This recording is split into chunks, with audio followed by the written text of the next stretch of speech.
Let us take a look at 7 of the most influential atheist and unbelieving philosophers and thinkers of the past 300 years.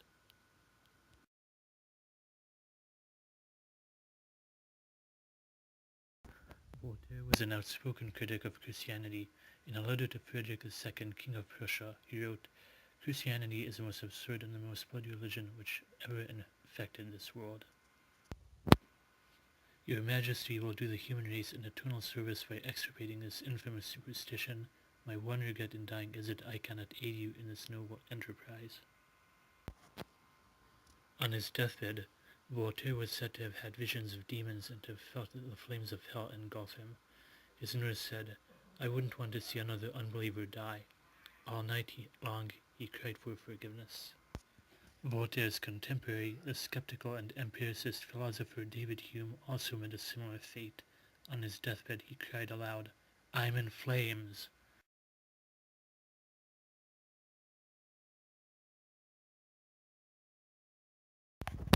Rousseau was famous for the social contract, which opposed the idea of private property and individual freedom, and laid down the groundwork for socialism and influenced socialist communist ideologists such as Karl Marx. Rousseau was narcissistic, cheated the woman he was living with for 30 years, and sent 5 of his children to orphanages without even knowing what gender they were.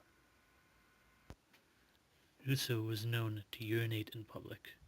Towards the end of his life he became bitter enemies with even his friends. Rousseau eventually went insane before his death.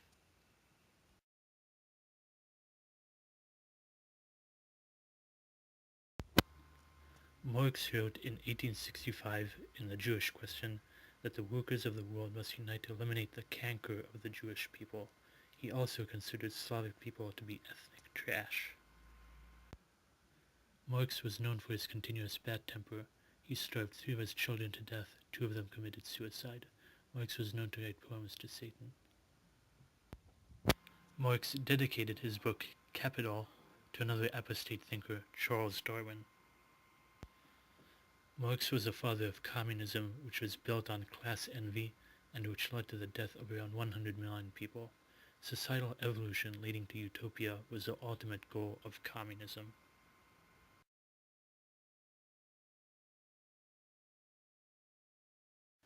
Darwin, along with Alfred Russel Wallace, fathered the theory of evolution, which stated that single cells evolved into mankind via a long chain of intermediate species.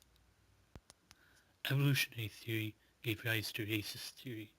Darwin writes in The Descent of Man in 1871,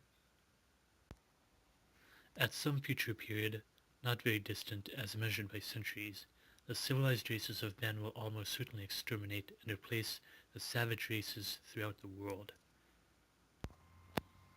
When Darwin was young, he used to shoot birds and beat puppies for the sheer fun of it. When on board the Beagle, he carried several guns with which to shoot at cannibals. Darwin suffered from a sort of mystery illness that incapacitated him by the age of 28. For the last 43 years of his life, he was invalid.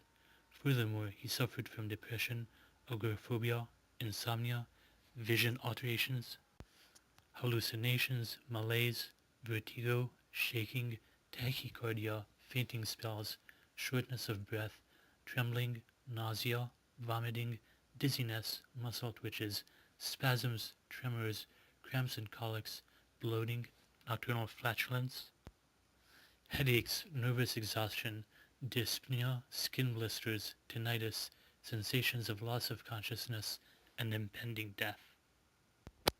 Darwin's contemporary Alfred Russel Wallace was known to take part in the occult. When writing his famous book on the origin of species, he had to comment as though he was committing a murder. Such was the influence of his work in denying the Creator and turning people to atheism.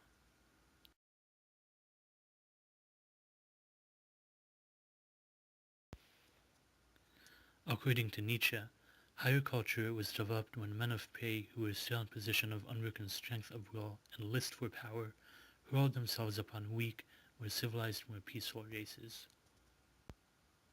In the beginning, the moral noble caste was always the barbarian class.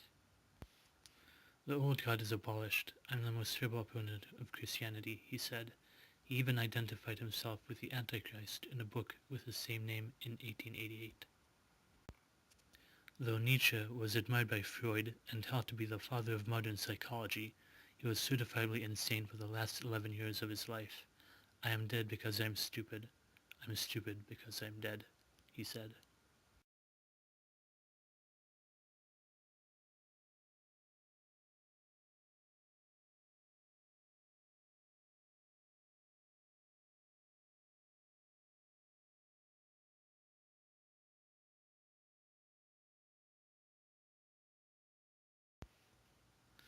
Freud thought that religion was a delusion, a sign of underlying neuroses and distress.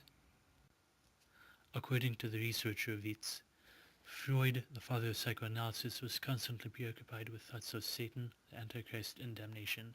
He also identified himself with the Antichrist.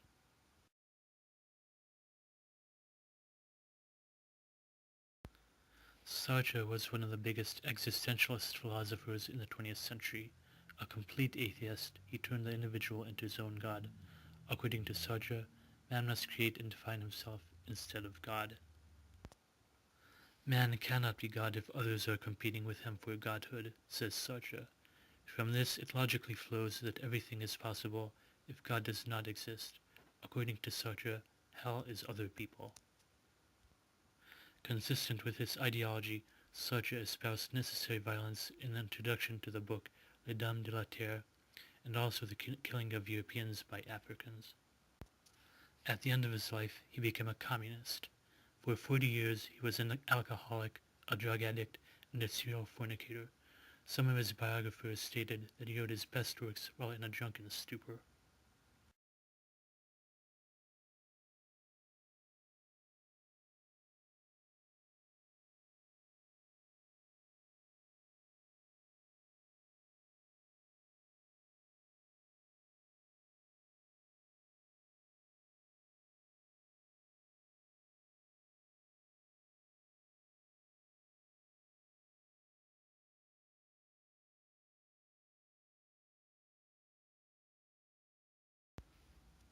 We have now seen what kind of a person an unbeliever is.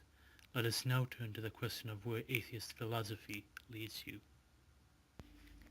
Epistemology is a study of knowledge. How do we know what we know, and how can we validate what we know? Materialistic philosophy can be traced back to Plato's model of the demiurge. According to him, the demiurge was a mediator between the world of universal forms and ideas and man. However, the demiurge itself was just as finite as man was, and thus was not able to mediate full knowledge and truth to man.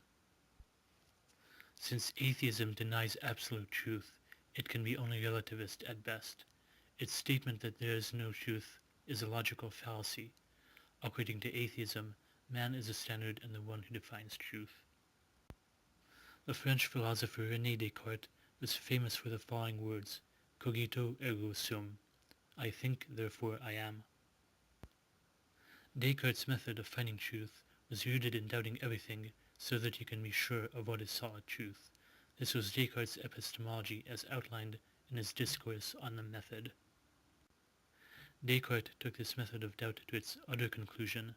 He put everything in so much doubt that the only thing he was sure of was his own doubting thought processes. Hence the words, I think, therefore I am. But what do these words really mean? In reality, quite nothing at all. It is as important as yesterday's weather. Another philosopher, Immanuel Kant, declared that the form, reality, can only be known in the experience. While the forms are valid, they can change due to our experience. Hence, according to Kant, you may experience something but cannot know it the way it really is. Thus you cannot grasp truth or reality. Another modern skeptic philosopher, Carl Sagan, espoused his epistemology of skepticism in his book, The Demon-Haunted World, in which he said that we must be skeptical of the skeptics themselves. Richard Dawkins, the Oxford professor of biology and evolutionary atheist, insults people who believe in God as being blind and stupid. But what knowledge can you arrive at, armed with all the skepticism in the world? Cogito ergo sum, I think, therefore I am. Ultimately, that's all that you can really know if you're an atheist who rejects absolute truth. That's really something. Yet on the other hand,